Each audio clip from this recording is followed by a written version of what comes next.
show of the new year. Normally, we do top fives about.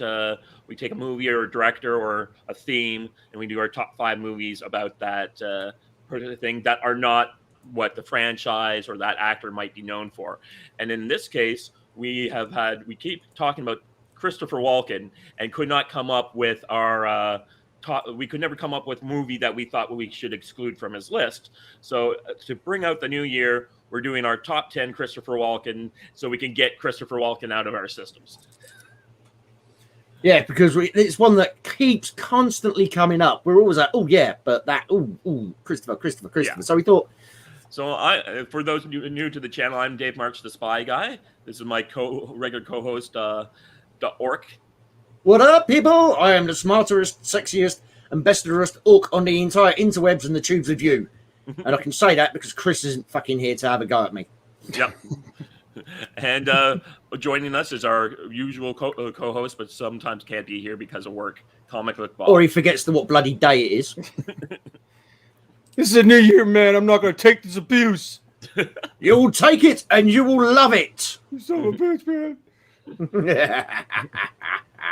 What's up? So, yeah, like a lot of things, this kind of crept up on me, but I'm glad everyone could make it out and we could start the show and talk about our Christopher Walken. So I think I'll start us off and go with my number 10. Ooh. And that would be, I'm going to say A View to a Kill. Ah. Okay. Now, this is not necessarily the best James Bond movie ever made. It's certainly not the worst. But Christopher Walken is at his most Christopher Walken-est, craziest best in this particular film. Just like Zorin is absolutely insane. The stuff he does, he's just like, he's selling it to the max. And I thought for that reason, it should be included on my list. It's just like, he's supposed to be playing like a genetic Nazi child who is raised by an complete insane Dr. Mengele type, and he plays it exactly like how it should go. Yeah, he plays that like Christopher Walken would play that. Yeah. Nobody else can pull it off. Yeah. And again, the cast around him: Tanya Roberts, Patrick McNee, Roger Moore. I mean, it's a fun movie. Yeah. And it's the only James Bond theme song to go to number 1, from what I hear. Yep, because it was put out at the height of Duran Duran's popularity. Correct. Okay. Who wants up next? I'll go next. Okay. For me, I'm going to put The Prophecy. Christopher Walken plays the Archangel Gabriel, but he's an asshole. And it's one of those, like me being a horror fan, like a lot of people will probably look at this and go, yeah, I'm not really in those movies, but he just hams it up so well. With this, the idea behind it is that heaven, like we know that there was a war in heaven because of Lucifer. Well, according to this movie, the war never ended. You had two factions of angels. You had the faction of angels that did as God commanded and looked over and protected humanity, and then you had the faction angels that were more in line with Lucifer, like screw humanity. We were here first. We want you to love us best, and we're going to do everything we can to make that happen, because the way God works in this universe is apparently he's very distant. And after this war happened, he stopped talking to most of the angels. So Gabriel is like trying to create it's kind of like, it's weird in weird way. It's kind of like Dune, where they're trying to create, the Quetzal Tatarak, the ultimate being. Gabriel and the evil angels were trying to create the most evil soul possible, so that they could cultivate that soul, and that soul would lead their army and help them win the war in heaven. And but it's as bonkers shit that it sounds. Oh yeah. I mean, the stuff, I was just looking at the IMDb, and I'm remembering is it Adam Goldberg as Jerry, is like the guy he keeps resurrecting. Yeah, that's the one thing, because the thing is, angels don't understand human society. Mm. So he needed a guide. So he goes and he resurrects this poor dude who was about to commit suicide. Mm-hmm. And he's like, "Listen, I'll let you go if you but you gotta help me out here for a while." And because he snatches him right as they're on their way to heaven, so they actually get a glimpse of heaven, and then he pulls them back. Yeah. So they're like, "I just want to die." And this dude's like, it's darkly comedic. And it's and the Lucifer is played by a relatively unknown Vito Mortensen. Yeah, and he has an amazing monologue in that movie. Mm-hmm. It's like it's a cheesy horror film with some really great moments from some really great actors. Yeah. And what's his name? God dang it. He was a big heartthrob in the 80s and 90s, early 90s. Stoltz. Yeah, Eric Stoltz. Yeah. Mm-hmm. He plays another angel in this. He plays the guy who is there to kind of protect Simon. Simon. Yeah, he's there. He's the angel to protect the little girl who like is like supposedly the center of the thing. But yeah, and again, this was one of those movies that a bunch of really up and coming actors did. Yeah. You know, because you had Elias Koteas.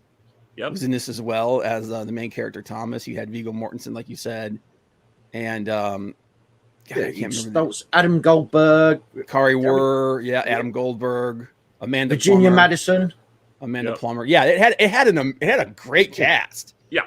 It was just like it was a cheesy movie. So yeah, but yeah, it's a fun movie too. Yeah, it's a fun movie, and it spawned his only like real like franchise. Christopher Walken's been in a lot of movies, but this is the only one he had like. He's played the same character I think 3 times. Yeah, 3. There was. Yeah, because I think there was a third one, and then he wasn't actually part of, and then there was a 4th one after that. Mm-hmm. Mm. But there you go. That's my number 10. Okay. No, that's a solid pick for number 10. Yep. Right, my number 10. I put this one at number 10. It's a lot of people rate it as a absolutely fantastic movie. Me, I thought it was good. Pulp Fiction. Mm. Now, I put it at number 10. I mean, it's not a big part. Let's be honest here. Yeah, and that's why go on my list. That's why it's low on my list too. Yeah, exactly. So, but it's again Christopher Walken being Christopher Walken. You name me one person who can sell a Vietnam POW story about hiding a watch up your ass for several years and make it convincing. And one of the reasons I picked this as well is because everybody's seen Pulp Fiction pretty much. Yeah. But what is one of the most quoted lines from Pulp Fiction? It's Christopher Walken's watch. Yeah. So I shoved this uncomfortable piece of metal up my ass. and like he held it up his ass for what was it, like 4 years? I held up my ass for 2, and now I'm giving it to you. Yeah, it's the one that's most quoted. It's probably the most quoted line from Pulp Fiction. Yeah, and it's just a little 5-minute snippet. Yeah, so he does a lot of that in movies. Oh yeah. Yeah, I was watching one of his movies that does that last night, Man on Fire, which is a beautiful movie, very slow burn. Yes. Yeah. But when it catches fire at the end, it really catches fire. No pun intended. Oh, and I got my gangster lean on. Hold on. Yeah, there you go. Sorry, folks. But yeah, so my number 10 pick is Pulp Fiction. Okay. My number 9 is Mcbain. Oh, there you go. We talk about your cheesy movie. This is a movie where he's in a jet. I remember when we were talking about those Peter Weller movies. Peter Weller, yeah. And there's the movie where what's his name is in that movie. He's on the tire of the airplane shooting at it. And in this scene, there's a scene in this movie. McBain's flying along in a jet. Another jet plane comes along. He pulls out a pistol and shoots at it. Yeah, scene where they, it's 70s crazy stuff. Yeah, the movie is all about like these mercenaries getting together to overthrow a small country for revenge for one of their friends who's died in South America. And they they need to get money together to go out and get this thing. So they go down to the local drug dealer and shoot up the place and like are stealing the money. And the drug dealer's like, "Why are you hitting up me, man? I'm just a small time businessman. I got employees. I got all this stuff to go. Why are you coming after me just because I'm a drug dealer?" And he's like, "You're right." And then they go after like the head of the mafia, make him give them a donation by hanging him off the Empire State Building. Yes, because they need the cash to fund their excuse me, their private war that they're going to start. Yeah. So this is just a movie where it's absolutely insane script writing and hey, hi Haifa. Yo, Haifa in the house. Mm-hmm. I've got Tifa in the house. Yeah, Tifa. So it's just this insane movie where I think he gets to choose scenery like there's no tomorrow, and there's like so many people in that particular movie that just help, like, kind of like another movie that scored much higher on this list, but this is almost like he starred the parody of his other movie. Mm-hmm.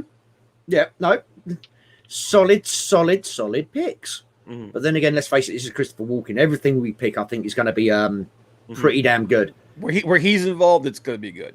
Oh yeah, hell yeah. Because it's Walken, man. Yeah, man.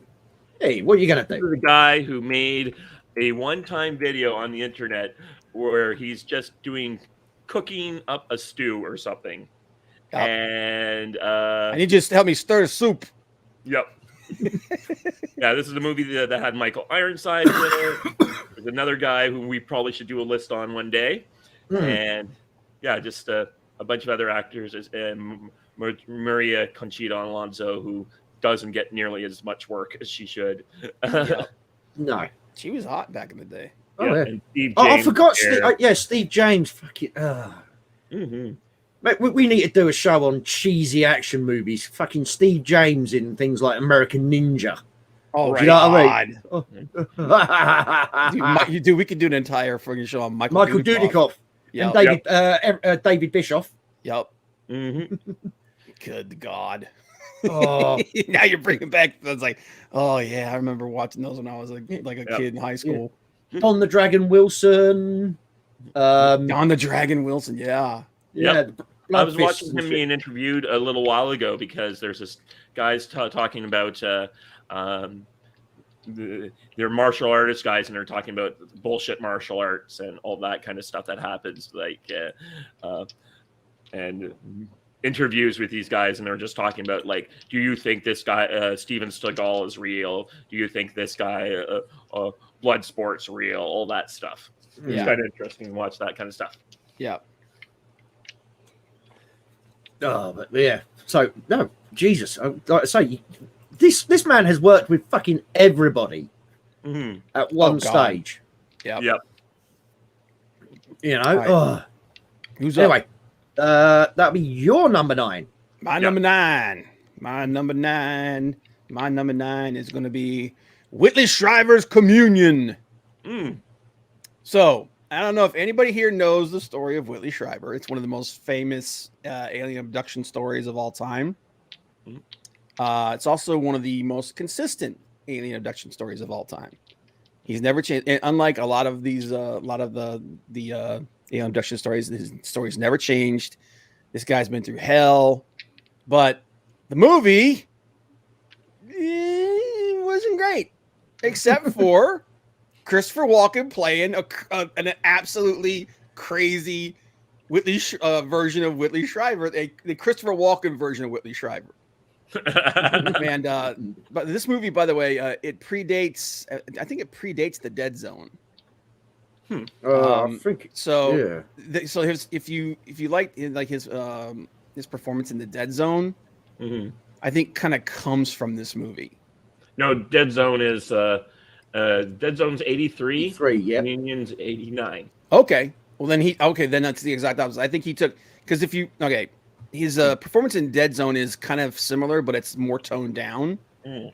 And then this is like dialed it up to 11, man.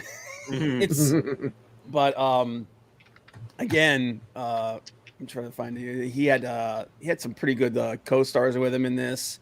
If you're a big fan of Babylon 5, Andreas Katsoulis Mm. was in this movie. God Francis, damn it! yeah, Sorry. Francis No, it's Sternhagen is the doctor that puts him under hypnosis and everything.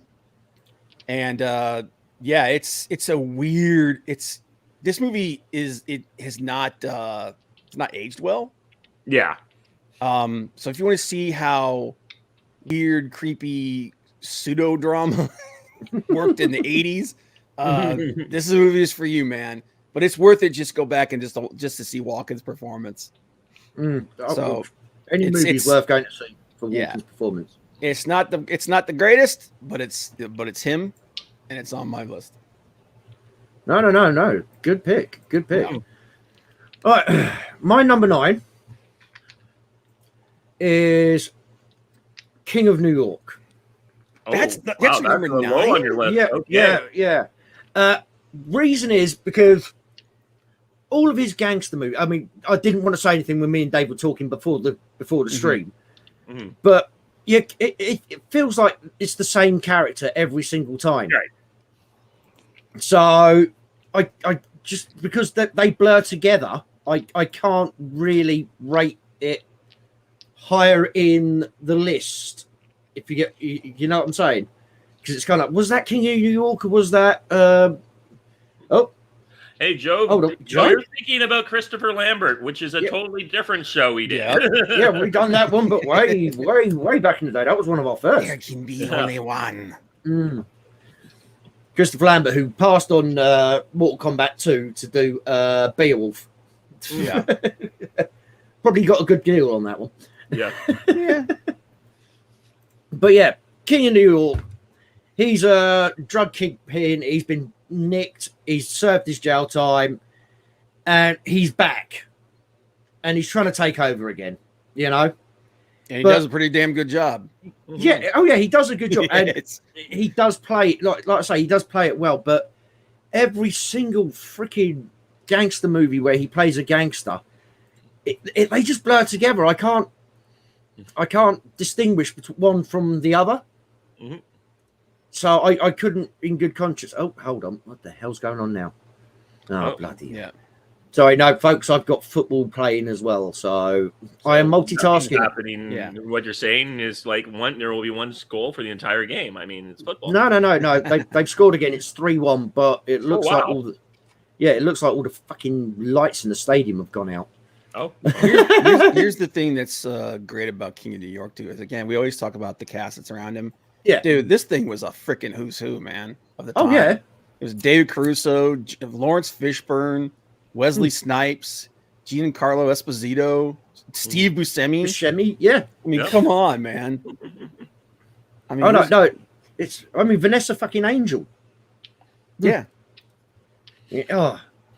I mean, it's an amazing movie. And the way it ends is like brutal as shit. Victor Argo, and this is like probably his best movie in my opinion. Because he's the aging cop in the movie. We have not talked about Click yet, Jove, so don't worry about it. But yes. All right, hey man, no, at least it's on the list. Yeah, right. So I couldn't in good conscience put it higher up the list because I was trying to remember which one was which. Yeah, and because I've been. Yeah. Go ahead. Sorry. Okay, is it my next? Oh, Matthew's in the house as well. But and then just to let you guys know, like we don't talk about these ahead of time. So we have no idea who's going to pick what and where. So my number 8 is Balls of Fury. Ping pong. Ping pong. Yeah, like Jesus. Like what a great idea. Like just sudden so death stupid. ping pong. just that speech he gives at the end, he's like the ping pong, or as it was called in the old language, ping pong. It's just such a dumb dumb, stupid, but hilarious movie. Yeah. Jack Black at before he goes. Well, I guess Jack Black's always been Jack Black, but I'm not been one of the big Jack Black fans. But I just had to go and watch this movie. I watched it at this old theater that's now gone and now like some sort of office building.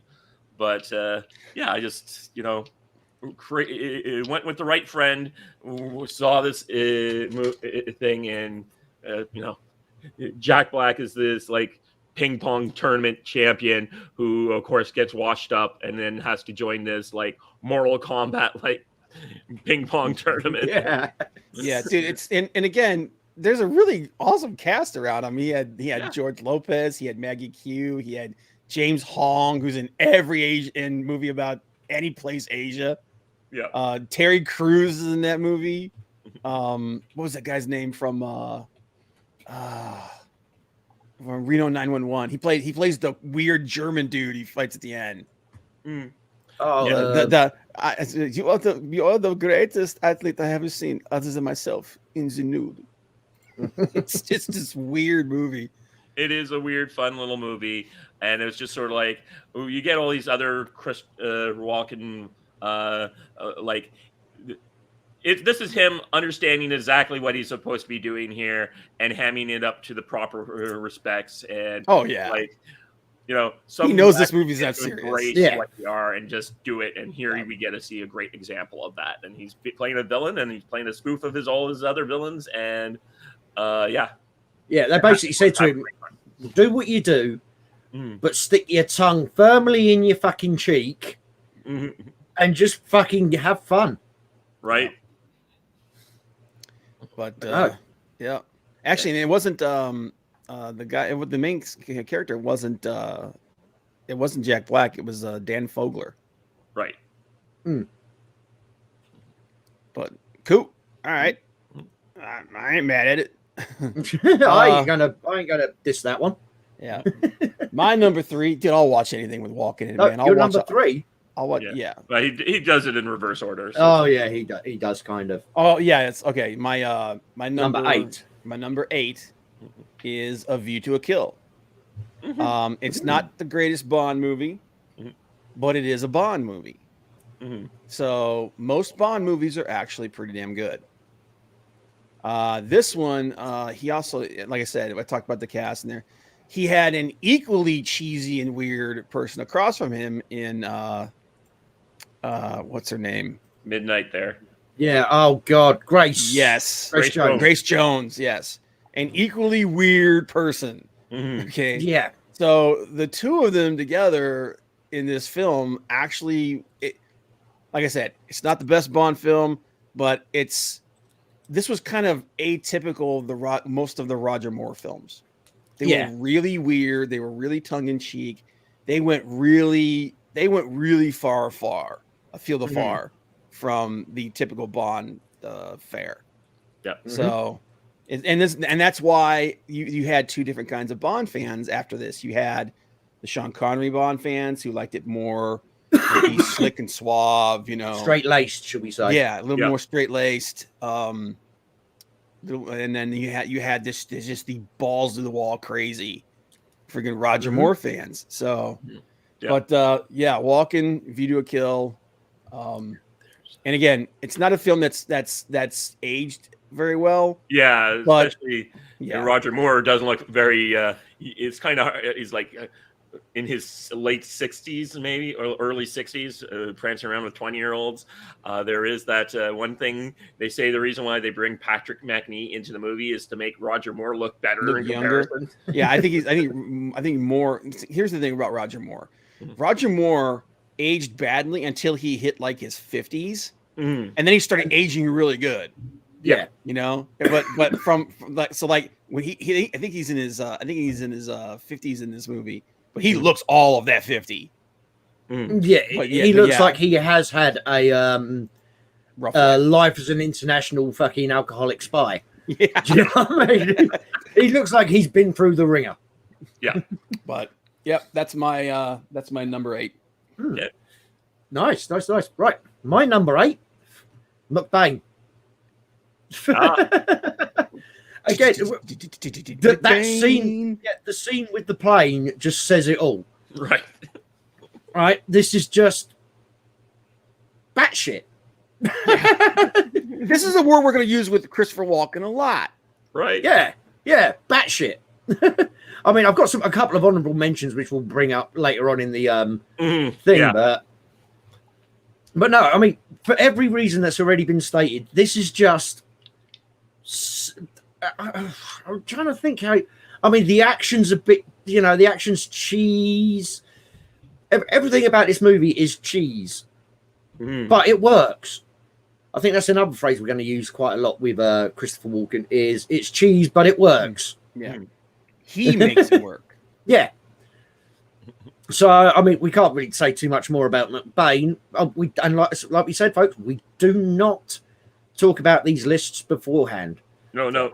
Yep. So, yeah, there is no collusion going on. In fact, that'll be emphasized by the fact there are one film which I have deliberately left off my list. Well, two films I have deliberately left off my list. But yeah, Mcbain, just find it on YouTube. Just watch, see if you can find it on YouTube, the scene with the plane. You will understand, and you will go out and you will fucking find this movie. You'll be like, holy shit, I want to see what the hell led to that. How the hell did they do a movie with that in it and think it looks sensible? The rest of this film's got to be yeah, at the same time. But hey, and the lights are back on in the match. Hey. Okay, that's good. We can get beaten more heavily now. But yeah, so my number 8 pick, Mcbain. Okay. My number 7 is a movie I'm not too sure many people have ever even watched. It is Christopher Walken is it's an ensemble movie. It's called Biloxi Blues. Christopher Walken plays this sergeant who has been to the war and is training up like a squad of fresh-faced young men. The cast is led by Matthew Broderick, and they're all getting in some other people who would go on to be bigger hits and not so bigger names in the coming years. So this is a great kind of like one of those movies, and it's all about this memoir of this guy who's going through basic training in World War II, and Matthew Broderick's character and their fights with their drill sergeant, the squad having to come together to deal with him. And there is a situation that really where Christopher Walken shows what he's capable of near the end of the movie, and there's a running situation that happens through the movie, and when Christopher Walken breaks the rules that everyone else has, the squad comes together and says, you have to do the things that you've been forcing all of us. And yeah, it's just his performance in that movie where he's more the side. It's not like he's the main character, but it's an ensemble movie. I really recommend it, and I think Christopher Walken is one of the best parts of this movie. I'll be honest, I haven't actually seen that one. I've just looked it up. I vaguely remember the cover, the sleeve for the VHS, but I didn't actually watch it because Matthew Broderick was heavily on the cover, and he was like that pretty boy kind of thing, and yeah. So, and that was what was it? That was a play. It was originally a play, wasn't it? Right. Written by God, what's his name? He does a lot of that coming of age stuff. Neil Simon. Neil Simon. There you go. Yeah, Neil Simon. He does a lot. Neil Simon's done a lot of stuff. Yeah. So like some of the guys in this movie are Matt Mulhern, Corey Parker. There's this situation where Broderick's character is like they've got their first 3 days of leave, and there's this giant lineup to get into the whorehouse. And he's last. Yeah. But He finally gets in there. He's in there, and they're all like having a scene where it's like most of the squad doesn't actually think he went through with it.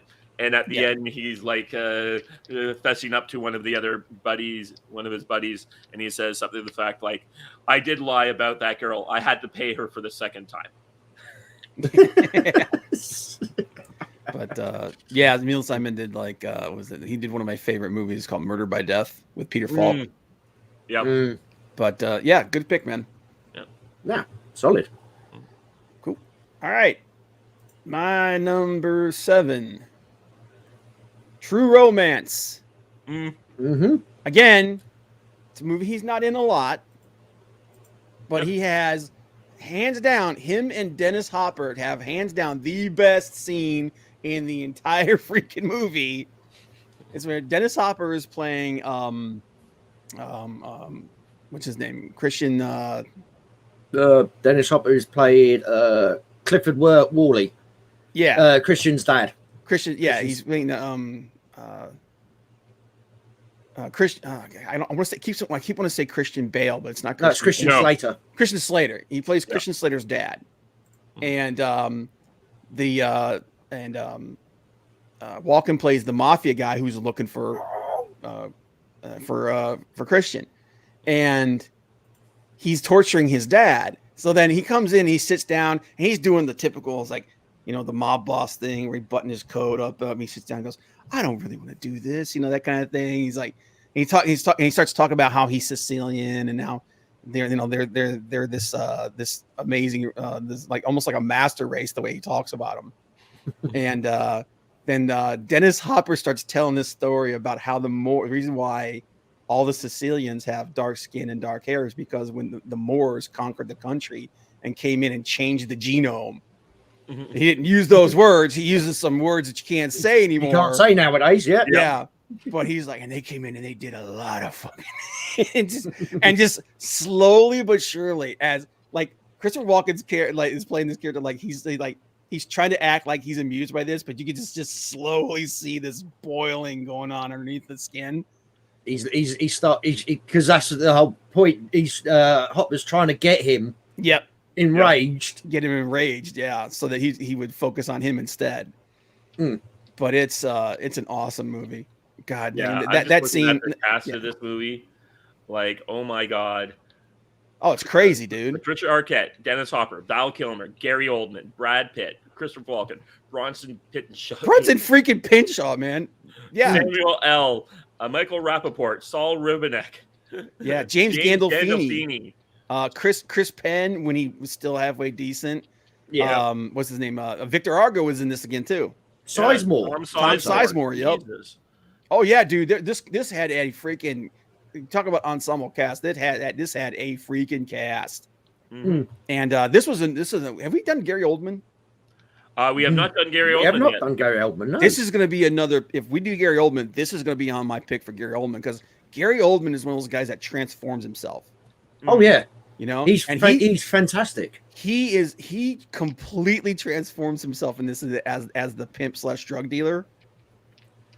Dude, it's awesome. You don't recognize him. If you weren't told it was him, you wouldn't really notice. Yeah. But Walken is just awesome in this. And the only reason it's so low on my list is, again, it's a very small scene. He does a lot of that, but it's worth it just to watch that scene. That scene that is brutal. Yeah, this is one of those movies that I've been on my to-do lists for a while now. But yeah, it's definitely worth it, man. Especially now that I've just looked at it, it's directed by Tony Scott, and I've kind of made my goal to watch every Tony Scott movie ever made. Yeah, well, wasn't this the script that Tarantino sold? Right. To make to get the money together to do Reservoir Dogs. Yep. Right. Yep. So he laments that he had to do that. Yeah, I know, but the film it does feel like Tarantino. A lot of people still think it is a Tarantino film. Yeah, they do, even though it's blatantly not. Yeah, but it is. It's just good pick. Yeah. Mm-hmm. Right. Who's it? Oh, me. Mm-hmm. Is it you? My number 7. Like I say, folks, we do not collude on this list. We do not fucking plan it out. But my number 7 was Balls of Fury. Because, again, like we said, he's playing a caricature of every psychotic, evil mastermind ever put to screen, and then he's eating the set while he's doing it. Yeah. He's chewing every bit of scenery, and he's trying to sell fucking ping pong Yeah, as some kind of like as some kind of like gentleman's god sport or something. Yeah, like yeah, that. as like the holy grail of all sporting events, and And it's he's 100% like he's dialing in a little bit of his character in View to a Kill, but he's also like he's supposed to be like a version of the villain in Enter the Dragon. oh yeah, Right, yeah, because because it is a piss take event of the dragon is kind Right. Basically, it's like I swear the way they thought up the script for this is like we want to do something a bit like Enter the Dragon. What's the most ridiculously Just pointless stupid. thing we can ever put into it? shuffleboard. I mean, That takes too many people. It's got to be one guy. I mean, the only way they could have got more ridiculous is competitive knitting or something. It's crazy stuff, but cool. But yeah, so Balls of Fury was No, you've dropped your voice there again, Kev. Anyway, it's your turn anyway. Yeah. While he works it out. Okay, so my number 6. We've been talking about all his different gangster movies, and he's probably. I think his face already dropped, so we'll probably see him back in 10 minutes. So my number 6 is based on the fact that we've been talking about all his different gangster roles, and I thought of the one that I thought was probably his best performance as that one, and one of the more interesting movies is Suicide Kings. Yeah. And Suicide Kings, where he is this, these 5 guys get together, 4 or 5 guys get together, and they're I think they're. That's your number 5? Isn't this 6? No, I think this is 5. Oh, okay. Yeah. We just did 6. No, we were on. So my last one was no. This is number 6 because. Okay, this is number 6. Okay, my bad. And so this I have other movies I thought were better on this list that I put higher. But so he gets kidnapped by these guys who want him to use his influence to take care of a problem for him, and he just gets into the heads of all these guys and finds out what's really going on. Meanwhile, Dennis Leary. God, Dennis Leary in this movie is so funny, man. Yeah, Dennis Leary is his right-hand man, and he's tearing up the entire city trying to find Christopher Walken, and the situation is just crazy. So you got this interesting psychological drama that's going on over here with Christopher Walken and these guys, and then you have Dennis Leary just being Dennis Leary, killing all these people trying to find him. Dude, the 2 best scenes are like him with the homeless guy. It's like, give me the busket. Give me the busket. He's like, because the guy's like trying to wash his windows. He goes, hey, I'll pay you. Just leave me. I'll just watch it. Hey, man, so you got all this, and you got money, and all I got is this busket. And he's like, give me the busket. Give me the busket. He gets out of the car because he's just like so pissed off at everything. Yep. And he takes the bucket.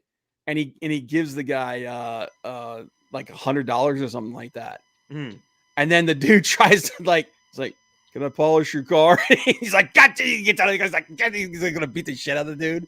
And then the scene where he beats the guy to death with the friggin' with the toaster. Yeah. It's like he's the complete opposite of Walken in this movie. Walken is like silky smooth. He's not freaking out at all. He's like completely, he knows he's in control. Whereas Dennis Leary is just like he's just like a berserker. Yeah. So you back there, Kev? Can you hear me now, guys? Yes, we can. Yeah, for some reason my mic keeps dropping out, and then when it drops out, it loses connection to the fucking StreamYard. God damn it. But hopefully this was a temporary thing. It's sorry. What did I miss? Where are we at? We were talking about my number 6 pick, which was Suicide Kings. Nice. Right. Very good. Because I thought that one was probably the best one of his, like, being the master criminal. Mm-hmm. Yeah. Nope. Fair enough. Cool. Okay. My number 6, Pulp Fiction. Aha! Again, it's lower on the list because it is just that bit scene. But that bit is like you said, Kev, that's the scene that everybody remembers. There's like 3 things that everybody remembers about Pulp Fiction, and that scene is one of the three. Right. Yeah. So It's who's Zeb? Zeb's dead. But and Harvey Keitel. Yes, Harvey Keitel. There's that scene with him is like as the cleaner is awesome. Yeah. But I can't go into. I mean, we've already gone into it. Pulp Fiction. That scene, awesome. Oh no, solid pick again. I'll be gonna say it's a solid pick because hey, I had it on my fucking list as well. Yeah. All right, my number 6. Things to do in Denver when you're dead. That's such a fun movie, man. It is. I'm gonna watch that again. Andy Garcia. Yeah. I'm trying to remember the guy's name who plays. Christopher Lloyd's in it. Yeah. Because the whole thing is they're doing a heist. It goes wrong, and the guy's son dies. Yeah. Mm-hmm. And so buckwheats. It's got a great scene with Steve Buscemi in it as well as the ultimate hitman. But it's just the way Christopher Walken. I mean, he's dubbed, according to IMDb, he's labeled the man with the plan. I just call him the head. Yeah, because wasn't it the thing with the thing that like you don't know anybody? The only person you know is by their name. All the main characters. The only person you know by their name is Andy Garcia's character. Yeah, Jimmy. Yeah. Everybody else is like the Critical Bill, Easy Wind, Pieces. Yeah. I think was like Steve Buscemi's character, like Mr. Whisper or something like that. Mm-hmm. But I remember, was it God? Who was it? Was it William Forsythe is in this? Christopher Lloyd, like you said. Steve Buscemi, Fairuza Balk was in it, and I'm trying to remember. Yeah, again, this was one of those like crazy casts where you're like, holy shit, I know who that person is. Yeah, Jack Warden. That's one of the people who like you know who Jack Warden is, right? Not off the top of my head. Jack Warden is like he played you remember that movie The Replacements? He played he played the other coach. He played the Oh, okay. Yeah. But he's that guy. He was like big in television back in the day. He was like a huge television actor. But yeah, good movie, man. Okay, so my next up is a movie that is definitely not like most of the other movies on this list. It is not his performance. He's not. Once again, he's the secondary character in the movie. It's Catch Me If You Can. Yeah, and where he plays the father of. Hello. Yep, we got you. Sorry. This mic keeps dropping out. It's bloody annoying. No, because I was going to say one of the things about before we get to your next pick, Walken, is that the fact that he's just in a wheelchair. You know, he's a paraplegic. Yeah, and the nurse comes out and he's talking to Andy Garcia and he's like, "You see this girl here? You see this nurse here? She's a fucking shit nurse. She's absolutely useless. The only reason I have her around is because even though I can't feel it, I know every time I see her walk in a room, I get a fucking raging hard on." It's a scene as only he could do. Yeah. Oh yeah. But yes, so sorry. I don't know why I'm having audio problems today. It happens. So my number 5 pick was Catch Me If You Can, because here he's playing against a lot of his type of being the crazy person. Here he is Leonardo DiCaprio's father, who is this bankrupt businessman who's split up with the. Oh, I don't really lose Kev yet again, and every time here he is back. You back now? No, I guess not. You're flatlined, man. Yep. Can you hear me now? Yes, we can hear you now. All right, cool. Okay, I think I know what's wrong. I've got competing microphones. And it keeps resetting to defaults to the other one. So I'll just use the other one for now. I don't know how good the sound quality is compared to the other one. Okay, cool. We'll just keep it with this one for now. Yep. It sounds a little like you're on like an old radio station.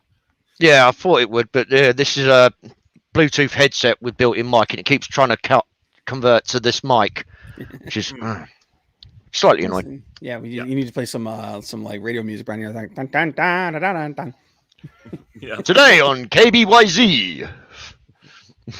So what is it? Yeah, so he plays this understated performance as the father, where he Leo will come in and say, "Hey, I bought you a car. I'm your successful son," and he's like, "I can't really take these things, and I'm too proud to accept things," and just like a different kind of performance where we're used to him being batshit crazy in all these other movies. Here he is coming in very low key and getting through the this kind of a different kind of role for him.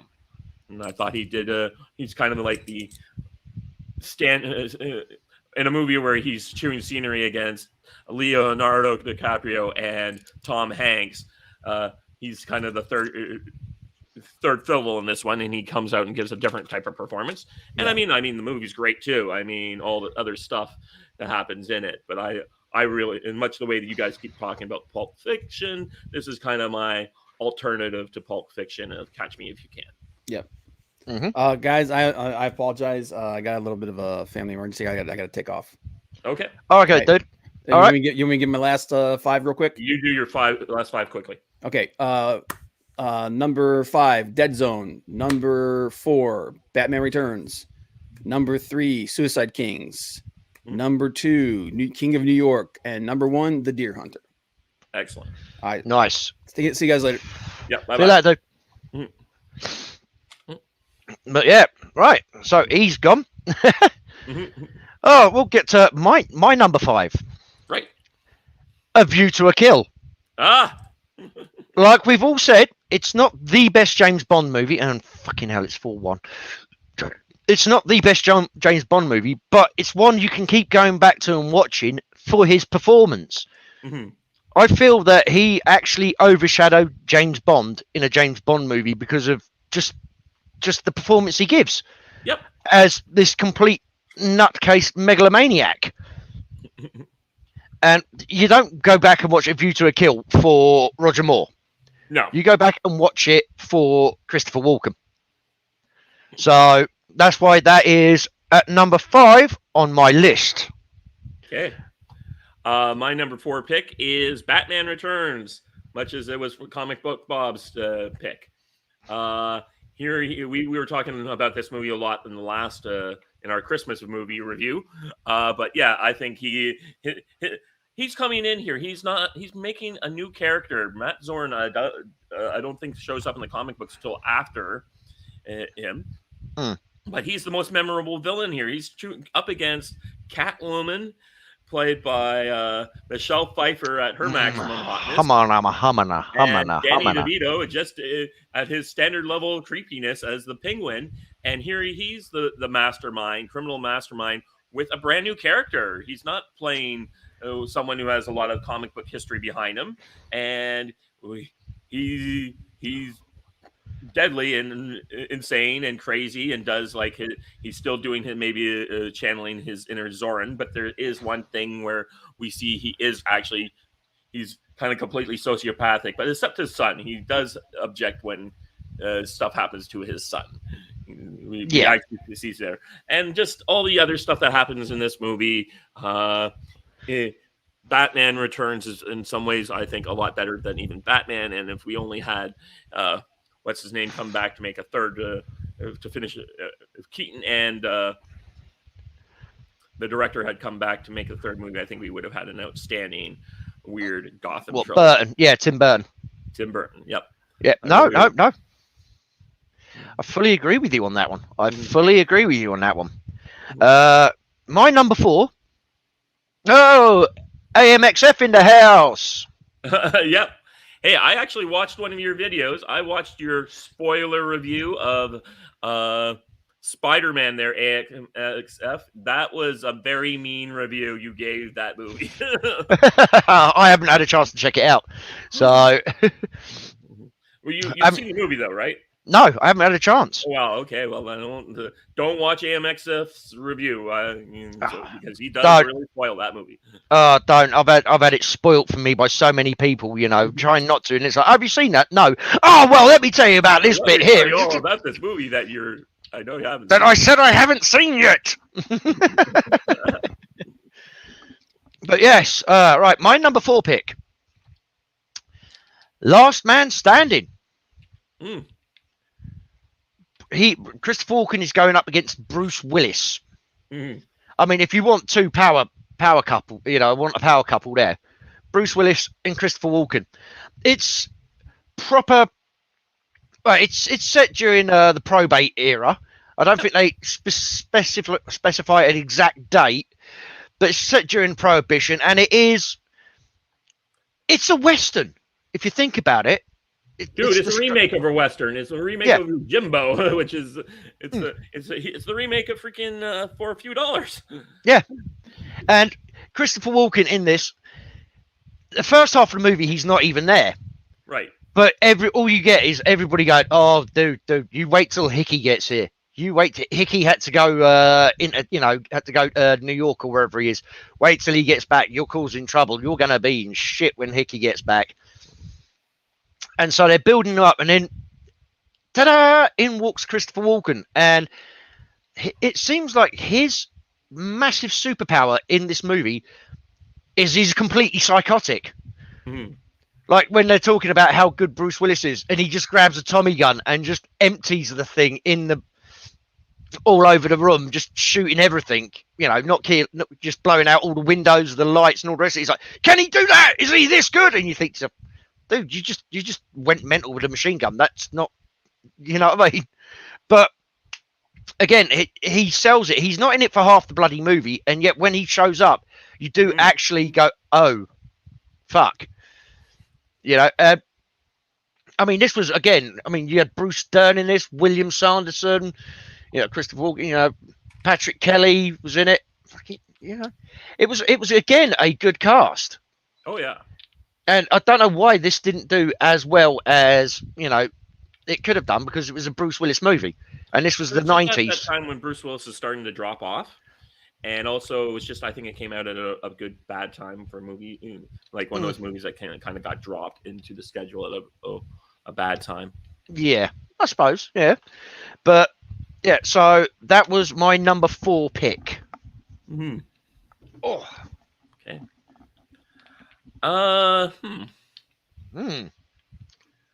My number 3 pick, I'm going to put in The Dead Zone. Ooh. Here he is playing this guy who's been in this accident and starts getting flashes of like future premonitions. And he is just it's at the start when he's this is one of the first times we really get to see Christopher Walken go crazy. He's in another movie called Mind Scanner earlier? Brain Scan, which I'm going to put down as an honorable mention. But this movie is here. Sorry, Brainstorm. Yeah, that's an honorable mention for me on as well. I'll talk about that after your number 3 pick. But this is a movie where he gets to. It's just sort of. It's a very early Stephen King, when Stephen King hasn't gone quite as crazy as he later goes with some of his movies, and we get this kind of like very understated intensity. This is Christopher Walken at probably more of his more intense moments.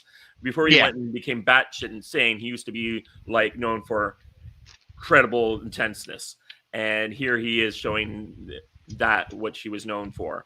And we're going. The movie has an interesting plot. Things are happening, and it comes to the end. There's also a great TV show that I've been meaning to go back one day and actually properly watch. It was one of those shows that I was just watching an episode when they came out, kind of thing. I was like following every episode. But he ends up meeting with a politician who every time he has a flash and He uses his power. It's physical contact, isn't it? It's physical. When he touches somebody, and he can get an intense premonition of something bad happening, and he runs into this politician, and the intense premonition that this guy's, if he becomes president, he will destroy the world. Yeah, he will start a nuclear war. Yeah. And of course, who's playing that politician? I believe it was Martin Sheen. So yeah, I think it was. Sorry, I'm just trying to fucking pull it up here now. I had everything laid out, and then I kept dropping in and out, and it screwed up all my layouts. Yeah, and then so this is sort of like, Mr. President, we've successfully made a peace treaty with the Russians. Well, that's great, boys. The nukes are already in the air. Yeah. So yeah, that was a Dead Zone. I felt is the movie there that goes on the list. Yep. No, that's a very solid pick. Mm-hmm. For reasons we might find out. My number 3, Batman Returns. Again, like we've stated so many times, he's just. I don't know. There is something about him in this movie. We've talked. I mean, for God's sake, we've talked this film to death in the last couple of episodes, really, haven't we? Yeah, it's true. So I'm trying to think of what anything new to say, but I can't. So I'm just going to reiterate, like you say, new character. He is the bad guy in this movie. It's not the Penguin. Mm-hmm. It's not Catwoman. It's him pulling the strings and chewing scenery. The way that Tim Burton loves people to do. Mm-hmm. So I'm trying to think what else to say about this film, but we've said it all. Yeah, we've had 2 episodes. If you want to hear more about us, go watch the Christmas episode. Mm-hmm. Where we do categorically agree Die Hard is a Christmas movie, so everybody can fuck right off. Right. But yeah, so that was my number 3 pick. Right. Okay, my number 2 pick. Do you want to do an honorable mention? Constantly talking about what is the one movie we might have to eliminate from Christopher Walken, like if we did like a top 5, not this movie. And it is not my number 1 pick, but it is certainly one of the best movies. And of course, it got Best Picture, is The Deer Hunter. This movie is so beautifully shot. Michael Cimino really screwed up. He should have just been a cinematographer. The man destroyed an entire movie studio with Heaven's Gate. But Christopher Walken in this movie is, like I said, in his early career, he was known more for his intensity. And in this movie, he plays a Vietnam veteran who won't come home. And he is captured by the enemy and forced to play Russian roulette. And by the end of the movie, like, he's still in Vietnam playing Russian roulette during the fall of Saigon, and De Niro has to come and rescue him. This movie is like, won Best Picture. It's a movie you should go out and watch, and it's one of the first real movies that covered the whole Vietnam experience from beginning to end, and just the understanding of what's happening. That's why, I mean, like, there's another movie I love more than this movie, and that one's my number 1. But I do recommend, I strongly suggest everyone go watch The Deer Hunter. I watched it once kind of as a kid at late at night, and I didn't really get it. And then I watched it again a few years ago when I was 40, and it really made a difference. This is a really great movie. No, fucking solid pick. Although, to be honest with you, I deliberately left that one off of my list. Because I kind of figured that, you or Bob would pick it. Yeah. And I haven't seen it in so long that...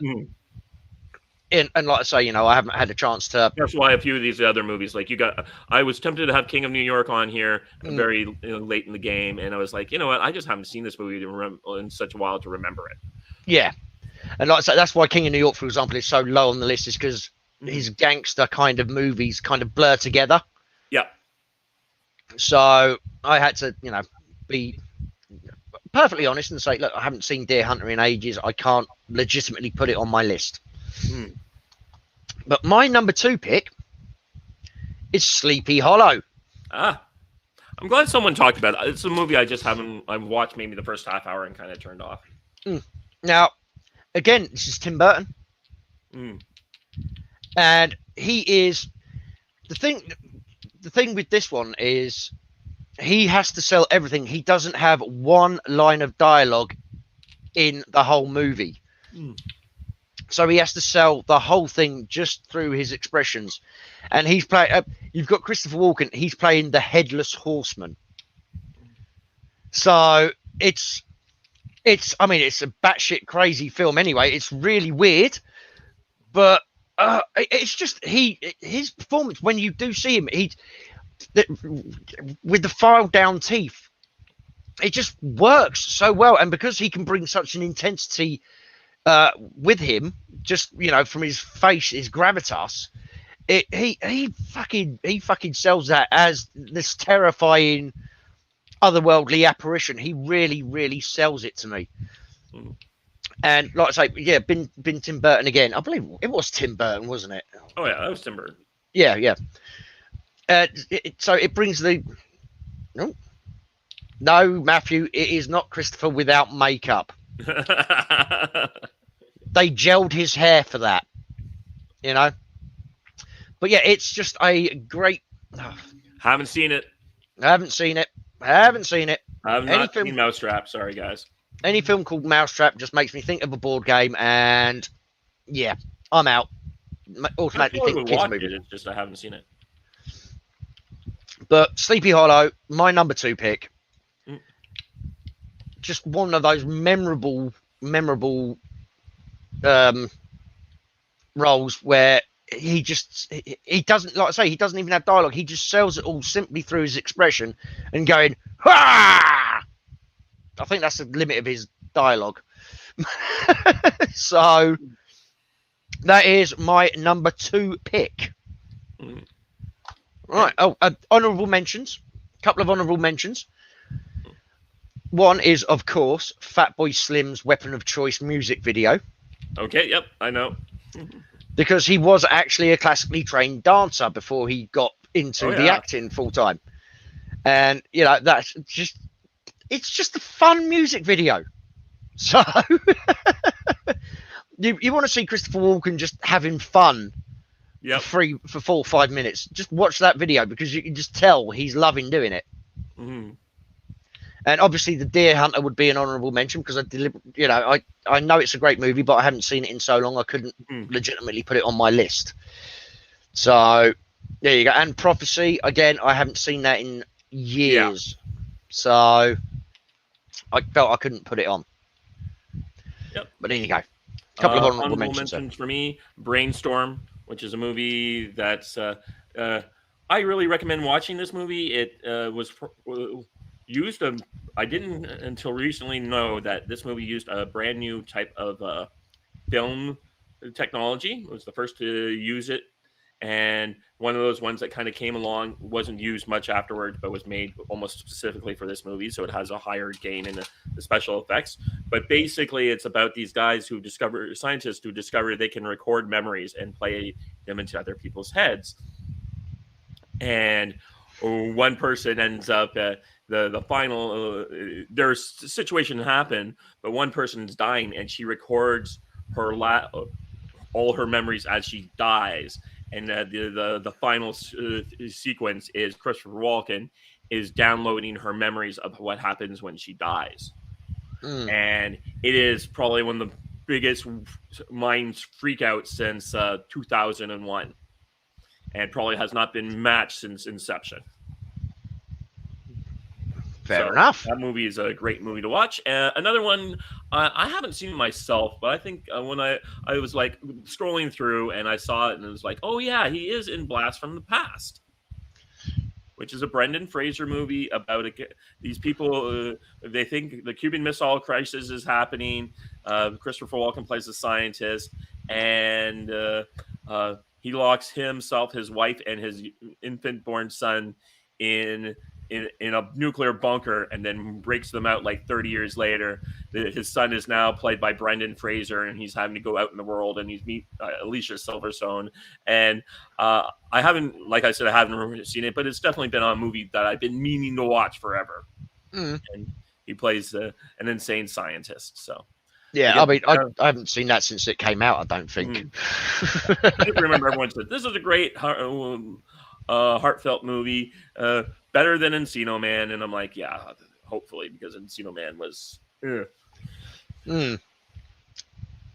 Anyways, my number one is a movie that no one else has picked, which I was rather surprised that it didn't get on either one of your 2 top 10 lists. My number one movie is Dogs of War. I did toy with that, but again, I haven't seen it in so long. I mean, that was what? Was that 80 something, was it? Yeah, that's one of his first movies. Yeah, hold on. I'm just scrolling back through to find where it was.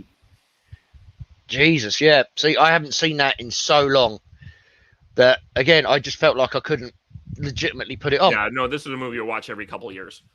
Right. Christopher Walken plays a mercenary who is hired. The beginning of the movie is he and God, like some of the people in this cast who are in this movie that they're so young. Let me look it up. Tom Berenger. Jesus. Tom Berenger's in this. Colin Blakely. Anyways, it's about Ed O'Neill is in it. There's like, it's about a group of mercenaries who are hired to overthrow a small country. So much like I was saying, McBain is the parody of this movie. Yeah, this movie is, but this is like a realistic look at how in the 60s and 70s, a lot of these so often CIA or even like just corporations would knock over the governments of countries, install their dictators in. And this is like about first his character is sent in to do a recon, comes out with the information, and then he recruits a team to go take out the country. And just it's like based on a book, which apparently was based on an actual plot to overthrow like some South African country. So no, it's crazy intense. There's like fighting, torture, everything I love about like war movies is this is like a morally gray, ambiguous war movie. I really enjoy it. So no. Fucking listen, there are no right or wrong answers on it. Well, obviously they're all right answers because we said them and we are brilliant. Yeah. But no, there are no wrong answers. And like I say, again, Dogs of War, I haven't seen it in so long. It's, I just I can't really remember half of it, to be honest with you. So I couldn't legitimately put it on my list anywhere. But my number one pick is actually Dead Zone. Now, I think this was the first movie as a younger orc that I'd actually seen him in properly. And like you say, it's not just straightforward typical movie. There's a lot more nuance to this film than people realize if they just read the synopsis. There's a lot more nuance to it, and like it's him showing his proper acting ability. Yeah, all the way to to at the end where he decides he has to try and take out the senator, and he fails, but he succeeds still because he manages to grab hold of the senator, and he has this flash. The senator is shamed for all eternity because if you remember, he tried to use the baby as a shield, right? Which which completely tanks his popularity, and he never gets anywhere. And I think he in the vision he sees him committing suicide because of it. So it's the hero dies at the end, but he saves the world, and nobody will ever know. Yep. So it was such a good, like you say, him showing more of his acting chops than his insanity chops. Yeah. And it's a more moving story because he doesn't have to do this. He just feels that he can't let it happen. You know, he's prepared. He's warned about it. If you think about it, he could fuck off somewhere and just bury himself in the sand and ride it out. But he doesn't. He takes it upon himself to save the world and not get any recognition for it. So, yeah, Dead Zone, my number one pick. Okay, excellent. So there you go. Yeah, so what do we want to do? Do we want to go off and do some obscure stuff for 2 weeks from now? I don't know, because we've had recommendations like, I mean, if we were to do, say, cheesy action movies of the 80s and 90s, that's far too broad a spectrum. Yeah. So we'd have to narrow it down. But I'm just trying to think. Well, we mentioned some people earlier. Yeah, we mentioned like Michael Ironside, Michael Dudikoff. Yep. Pardon me. But then you've got to think, who would you count out? What would you cut out? If we were doing Michael Dudikoff, the easy one is to say no American Ninja movies. Yeah, American Ninja. Yeah. Yeah.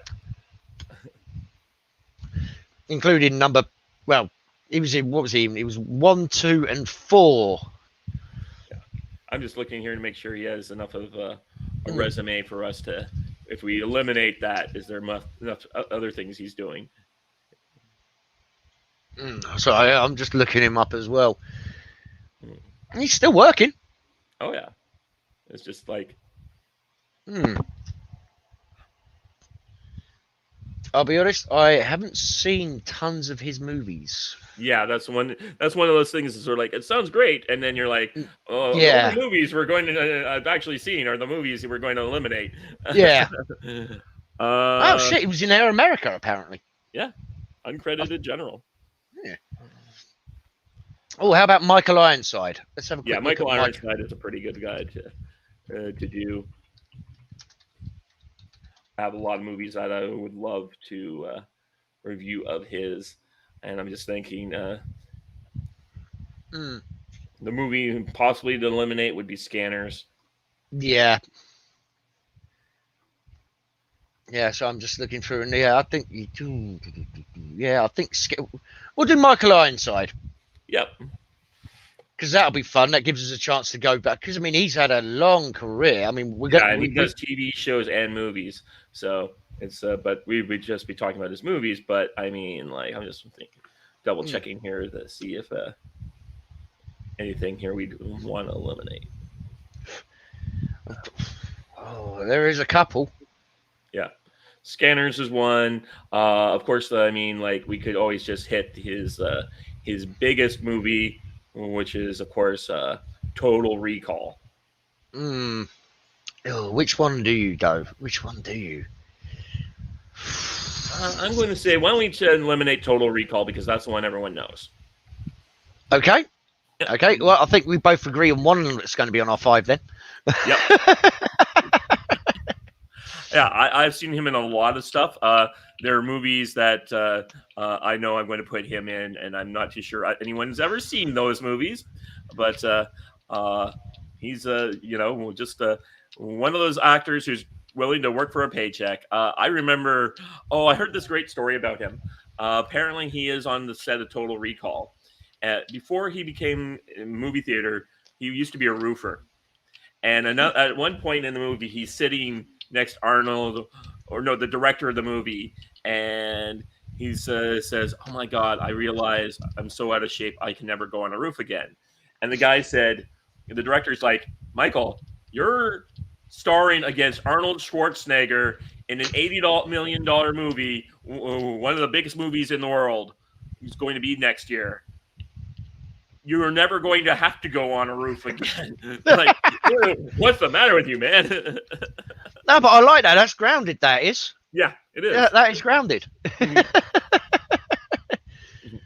But right, yeah, okay, we'll do Michael Ironside, not Total Recall. Sounds good. Sounds like a plan. A chance to go through his filmography and figure things out. Yes.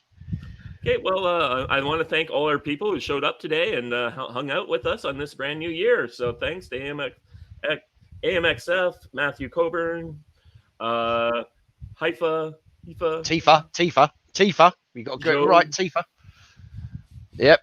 And some guy called Bob was in the chat as well. Yep. I think we all went in the chat at one point. Well, you know, it's cool. Okay. You know, interacting with your fans. We'll see you in 2 weeks' time, guys. See you later, people. Bye-bye.